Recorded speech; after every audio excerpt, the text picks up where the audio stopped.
Welcome to the ASTRALX Deep Dive, illuminating your path.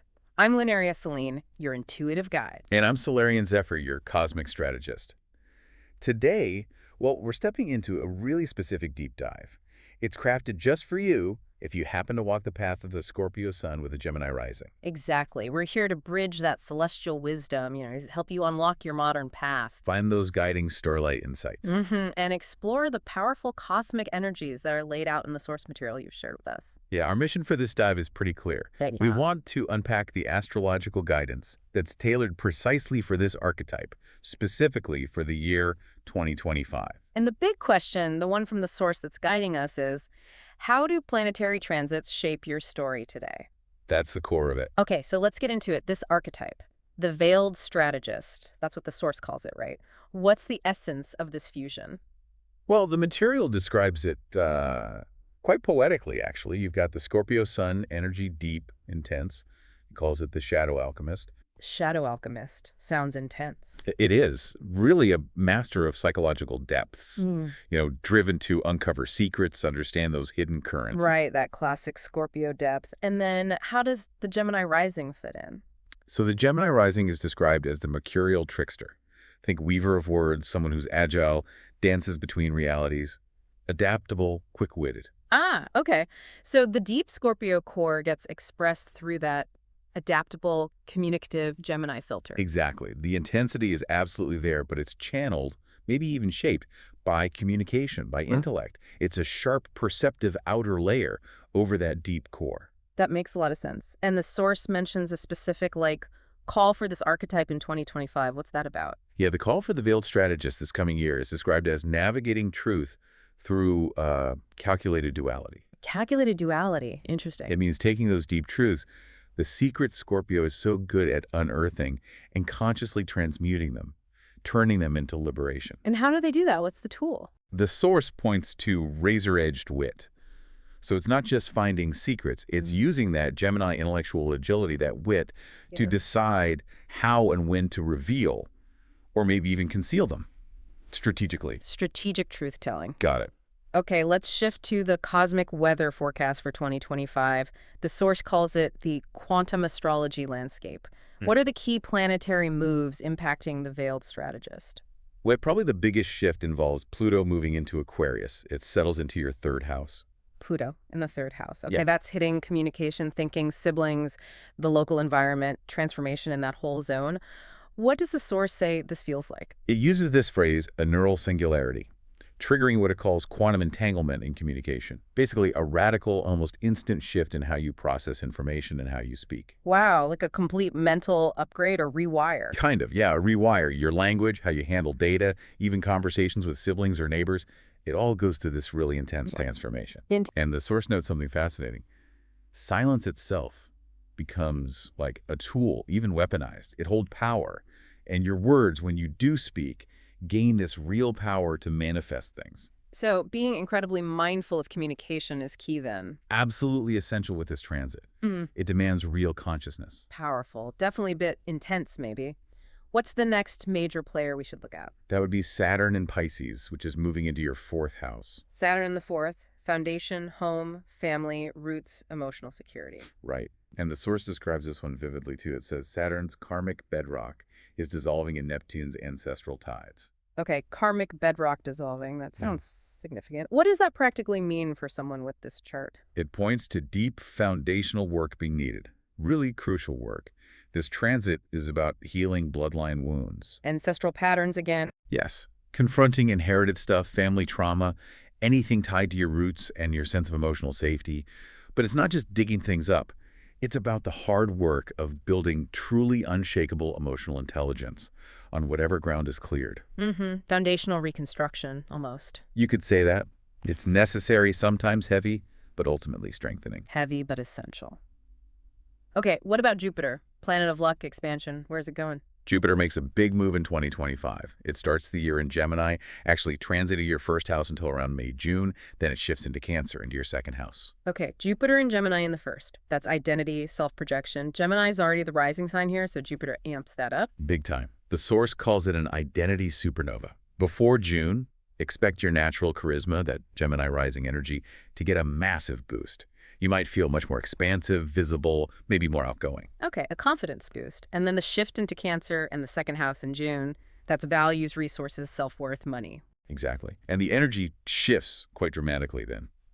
As Jupiter enters Cancer, your second house, the source says it starts magnetizing soul value gravity. Soul value gravity. Explain that. It's a really key insight. It means your intrinsic self-worth, your core values, become the main magnet for resources. But specifically, what the source calls occulted resources. Occulted, like hidden. Yeah, hidden assets, maybe unexpected opportunities, support that comes out of the blue, but is deeply aligned with your soul's purpose or values. Yeah. It's not just about cash, though it can be.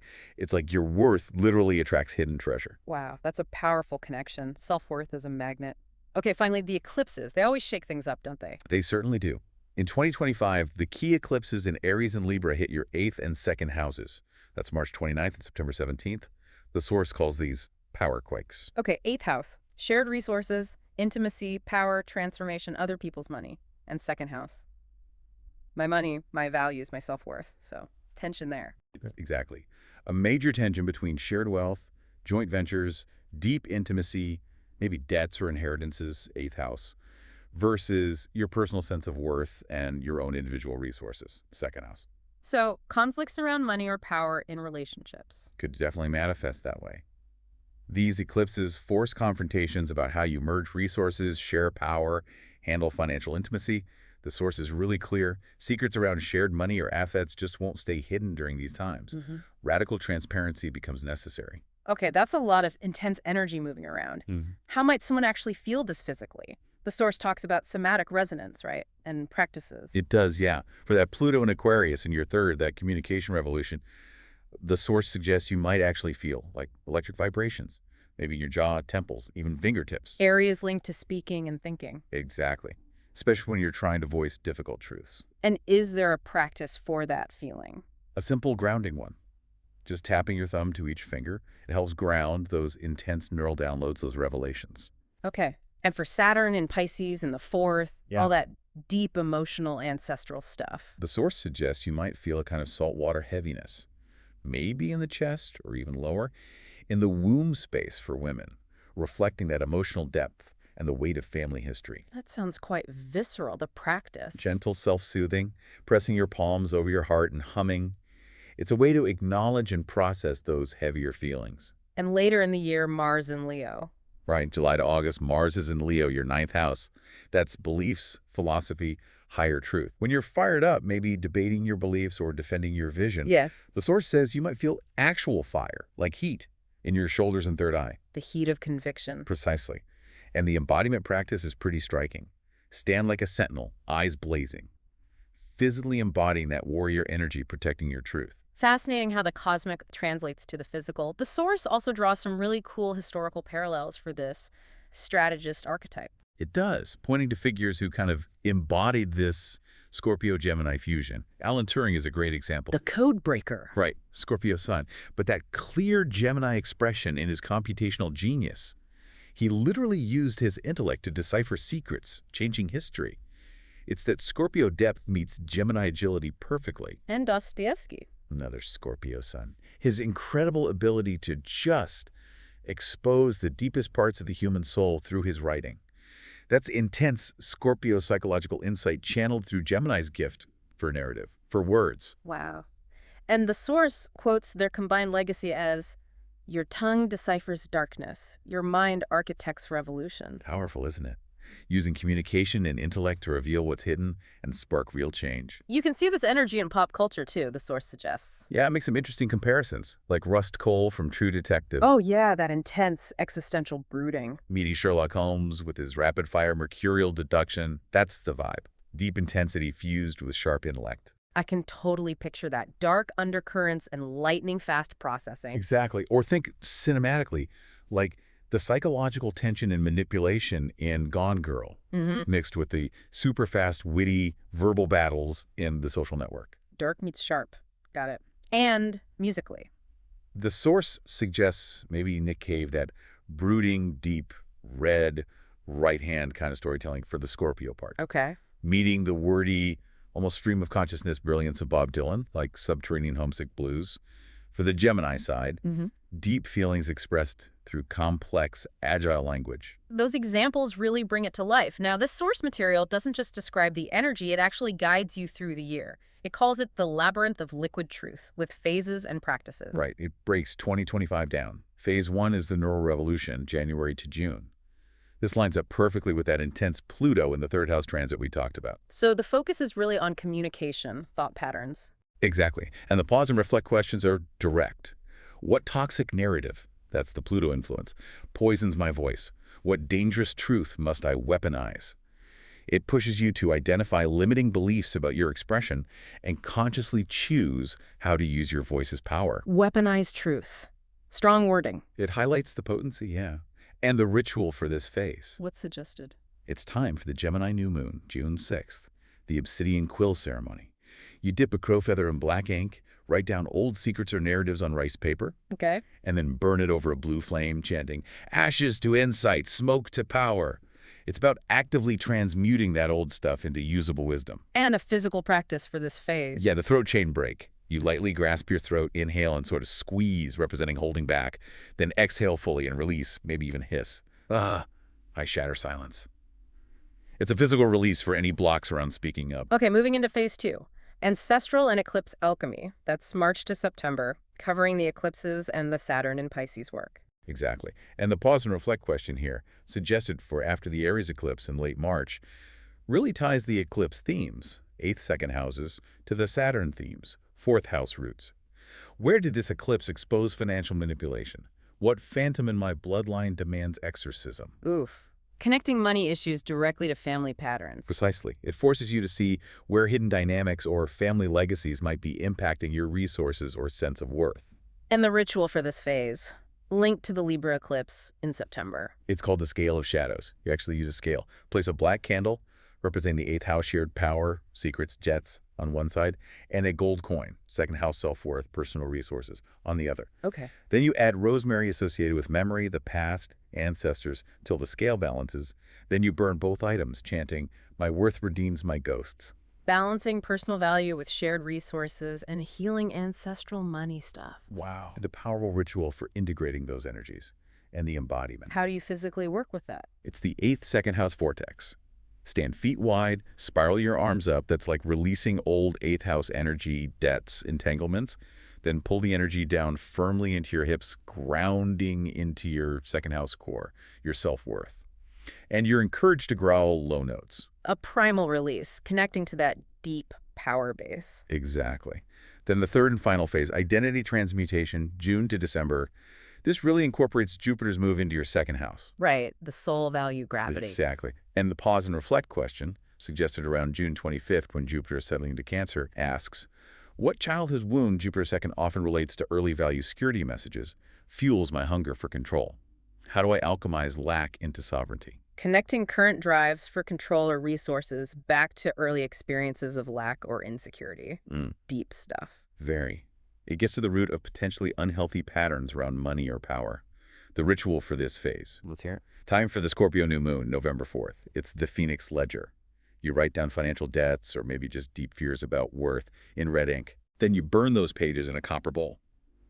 Copper's linked to Venus, value, financial alchemy. As they burn, you visualize counting gold coins, chanting, ashes to assets, fear to fortune. Transforming scarcity into abundance. I like it. It's about shifting that internal money story. And the final embodiment practice. For this last phase. The solar plexus forge. Hands on your abdomen, your power center. Inhale, visualize molten gold, pure worth, energy, potential. Exhale, feel it solidifying into protective armor, inner strength, sovereignty. And you hum power mantras while doing it. Building that inner fortitude. These practices sound really potent, really designed to work with these energies consciously. Absolutely. And the source emphasizes that how you navigate them leads to different outcomes. It outlines 3 potential paths, 3 timelines. 3 paths of power. Okay, what's the first one? The first is the ethical hacker. This sounds like really leaning into the positive potential of Pluto in the 3rd and Jupiter in the 2nd. Using those communication skills and magnetized resources for good. Exactly. The path involves using your skills, your insights, maybe your words or data analysis, to expose corruption or systemic issues. Think investigative journalism, activism, maybe whistleblowing. And the outcome? The prediction is that Jupiter in the second actually magnetizes wealth because of this truth-telling. Book deals, grants, maybe settlements. You help rewrite codes, organizational or societal. Yeah. Your legacy is like a dark web redeemer. Sounds heroic, but is there a challenge? The source notes the key choice, the tricky part. Protecting loved ones while you're busy detonating these potentially dangerous secrets. A real balancing act. Okay. Path 2. The Soul Archaeologist. Mm-hmm. This one is about mastering the lessons of the eclipses, 8th, 2nd houses, and maybe Mars in the 9th, truth-seeking. So focusing more inward on healing. Yeah, doing that deep dive into ancestral wealth patterns, generational trauma, how it impacts self-worth and resources now. Really doing the forensic research on your own lineage or helping others do it. And the outcomes here. Could be things like writing powerful memoirs that help others understand these dynamics. Or even creating services like trauma-informed financial advising. Using your intellect and depth to facilitate healing around money and legacy. And the key choice for the soul archaeologist. Using your sharp intellect to heal and integrate, rather than just dissecting or exposing things without a healing purpose. Right. And the third path, the shadow side. That's the fractured manipulator. This is what happens if you resist the work demanded by Saturn in the 4th, healing roots, and misuse the power of Pluto in the 3rd, communication. How does that look? Unhealed family wounds fester and lead to financial self-sabotage. And instead of liberating with truth, that powerful Pluto energy twists your words. You use them as weapons, maybe against people close to you. Ouch. The outcome sounds not good. It's described pretty grimly.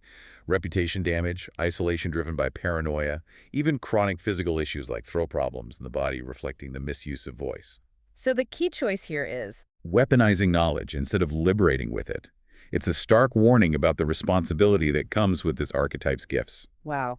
The choices really are crucial. To help anchor the intention, the source gives a mantra for the Veiled Strategist in 2025. It does, and it really captures the essence. The mantra is, I am the scalpel and the cipher dissecting lies and coding liberation. Where shadow meets synapse, I architect realities from ruins. Powerful. Architect realities from ruins and the symbols that go with it. Scorpio symbol, a key, plus Mercury symbol, Gemini symbol, and a lightning bolt. Plus Orkta. Depth, unlocking, communication, duality, and sudden revolution. Perfect summary. It really is. And the source sums up the core dynamic beautifully. When the alchemist's depth merges with the trickster's tongue, revolutions unfold in whispers. So bringing it all together, the astrological alchemy for you, Veiled Strategist, this year is intense. Your Gemini Rising gives that Scorpio depth a tactical, communicative edge, like a spy scholar. Yeah, and Pluto in your 3rd is revolutionizing how you think and speak. It's linguistic alchemy turning gossip into gospel, potentially, transforming base words into powerful truths. While Saturn in the 4th demands that emotional cryptography, decoding the ancestral pain to build real security. And remember those key body zones the source highlights. Your throat, truth-telling central. Your hands, for enacting plans, manipulating data or energy. And your sacrum, your deep, hidden power source. Your whole embodiment journey this year seems to be about blending Scorpio's magnetic stillness with Gemini's quick, adaptable nervous system agility. And don't forget the suggested ritual tools.